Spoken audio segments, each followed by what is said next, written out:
Dober dan, dragi otroci. Jezus danes pove svojim učencem priliko, v kateri pove, da je nebeško kraljestvo podobno kralju, ki je priredil svatbo svojemu sinu.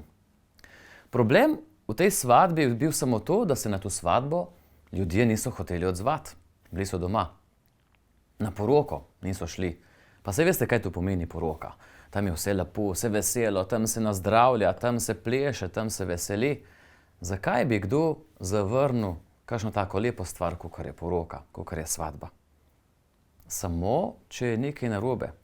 Ali pa če tega lepega, kar svadba v naše življenje prinaša, ne vidimo.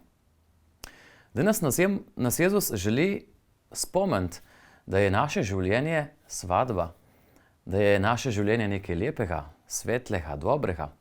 In da je zato mogoče se treba samo malo bolj potruditi, da bi to lepo v vsakem dnevu tudi opazili.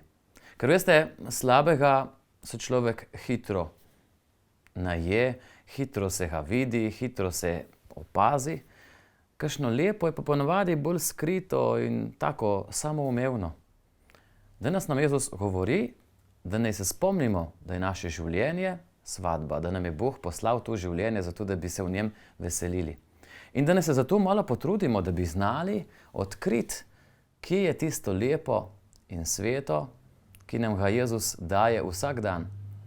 Da začnemo se za to zahvaljevati, da začnemo to ceniti in da začnemo to lepo živeti, da tako to prenašamo tudi v naše odnose.